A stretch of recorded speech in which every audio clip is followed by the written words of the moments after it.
ECDL Advanced, Excel, Lesson 92, Data Validation. Data validation is used to set limits to cell entries. Existing cell content that falls outside the set limits can be highlighted by going for the Data tab, the Data Validation drop-down button, and then circle invalid data. Okay, we'll look at this shortly. Okay, I'm hoping you have open Audit Trail 2, which we saved at the end of last lesson. Let's select the validation sheet.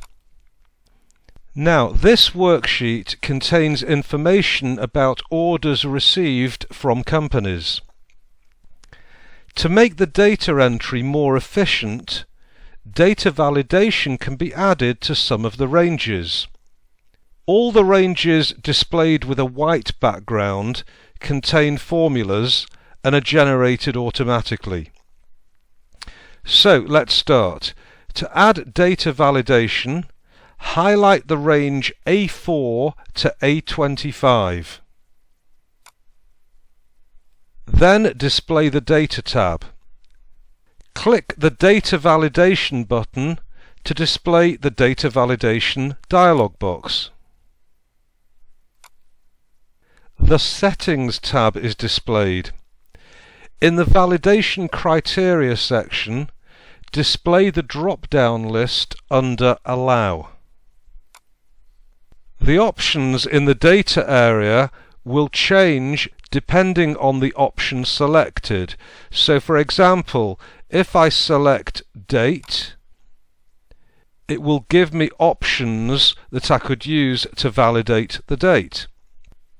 If I select Decimal, again the options change.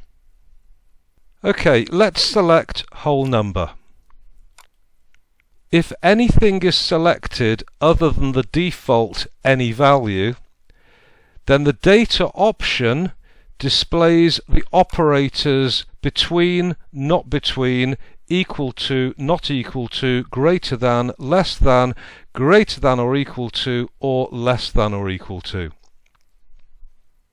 The smallest invoice number in the range is 148. So select greater than, and then in the minimum section 147. Messages can be displayed to help data entry and to point out errors. So let's select the Input Message tab. The title will be displayed in bold above any input message when the active cell is placed on a validation cell. So in the title box, let's enter CIA Training. Enter the words invoice number in the input message box. Next, let's select the Error Alert tab. This is similar to the input message, except it's displayed when the validation is not met. The title is displayed in the title bar of an error message dialog box. Let's enter CIA Training Limited in the title box. The type of message is selected under Style, and it can be Stop, Warning or Information, so that's varying strengths of control. Leave the setting as Stop. In the error message box, enter only whole numbers over 147.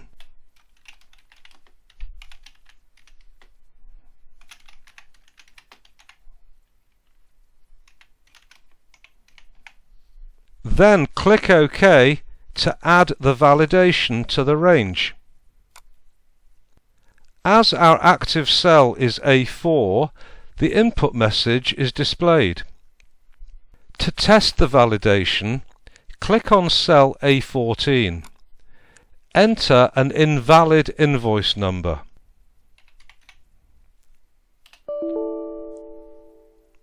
the error alert message is displayed. Click Retry, and this time enter a number over 147, but add a decimal point.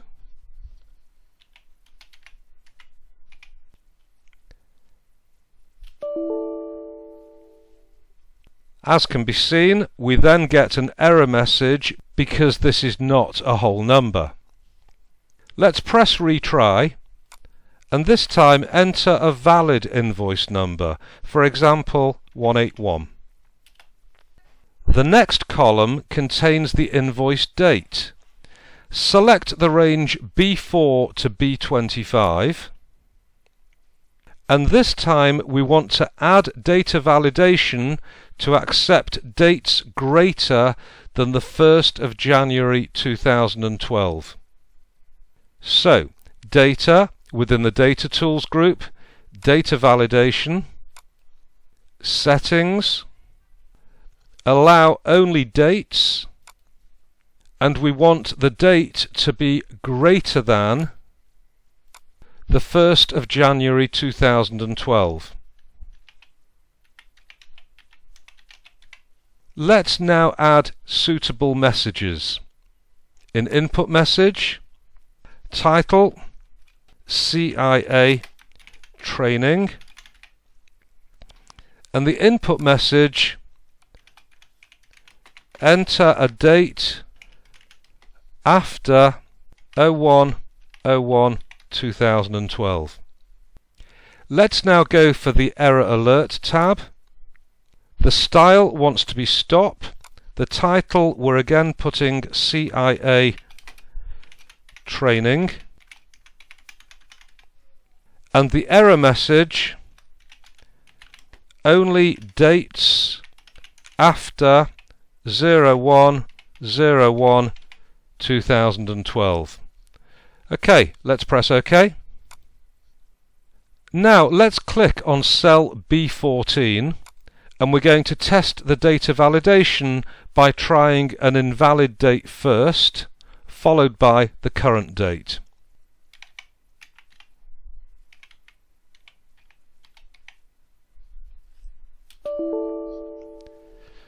Okay, only dates after the 1st of January 2012.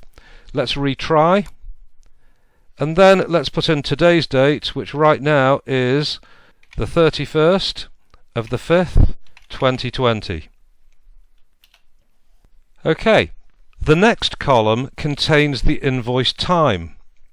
Office hours for this company are between 8:30 and 17:30. So let's select the range C4 to C25. And now we want to add data validation to accept office hours only. So, data validation, settings, allow time between, the start time is going to be 8:30, which we're writing as 8:30, and the end time 17:30. Let's add suitable messages.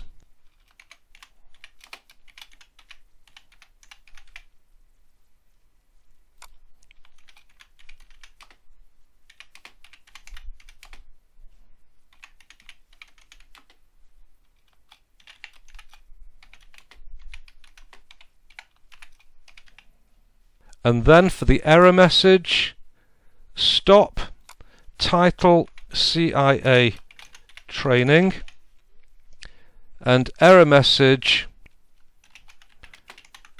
only times between 8:30 and 17:30. Then press OK. Let's try an invalid time.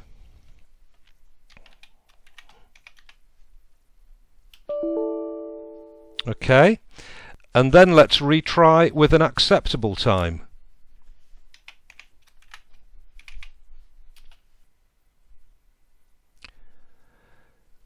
The next column is the company number, which uses the company name as a lookup.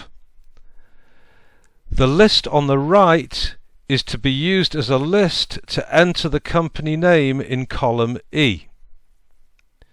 So let's highlight the range E4 to E25. Click the Data Validation button, and this time select List from the Allow drop-down. Click in the source box and highlight the list of company names on the right.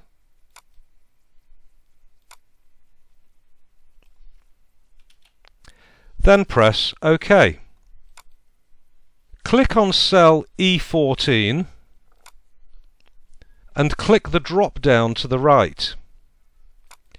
This displays a list of names from which to choose. Let's select a name from the list, let's say the studio, and this data is acceptable for this cell. If we type a name directly into this cell, or any of these in this column, if it doesn't match a name in the list, it'll result in an error message being displayed. Let's try that.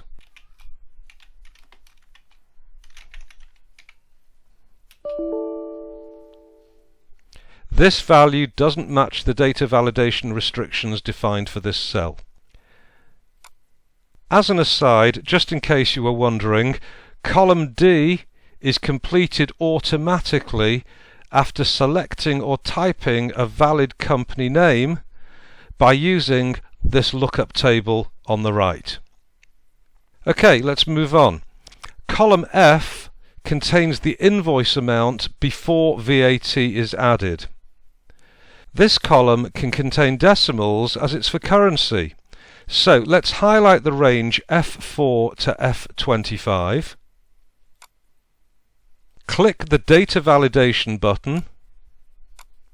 From the Settings tab, from the Allow drop-down, select Decimal. Select the greater than operator and enter 0 in the minimum box. Click OK. In cell F14, let's try and type a negative value.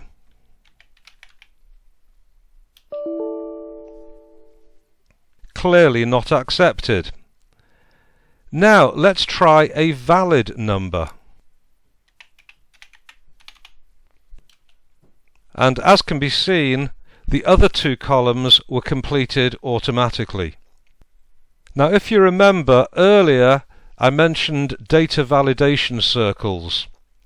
These are a means of showing the cells that are outside the data validation restrictions that have been placed on them. To display data validation circles, click the Data Validation button and select Circle Invalid Data. The only invalid entry is cell C9, the out of office order. It was entered before the validation was added. If we change the 1735 to 1730, it will then be valid. Now I know the validation circle has now disappeared from the screen. However, if you do want to get rid of validation circles, so the method to do that would be to go for data validation and then clear validation circles. Next, the office hours have been extended. To edit the restrictions that are in place, highlight the range C4 to C25, click Data Validation, and then change the start and end times. So the start time is going to now be 8 o'clock, and the end time is going to be 6 o'clock in the evening, which is 1800 hours. Click OK to accept the changes. As an aside, validation is removed from cells by selecting the required range and then using the Clear All button in the Data Validation dialog box. So as an example, if I select the times again, I'd go Data Validation, then Data Validation to open the Data Validation dialog box, and then we have the option to Clear All. Okay, finally we want to clear row 14 of all the entered data that is in yellow boxes. Do take care because the non-yellow cells contain formulae and we don't want those to be deleted. So delete, delete. Okay, we've now reached the end of section 18, which was on the topic of audit trails. Your job now is lesson 93, which is the revision exercise, and for this you're going to need the file that you can currently see on the screen. So please save it. It'll be called Audit Trail 2, and then it will be available for your revision exercise. I look forward to seeing you next time when we're going to be starting section 19, which will be the final section of Excel, and it will be on the topic of tracking changes. Okay, I look forward to seeing you then.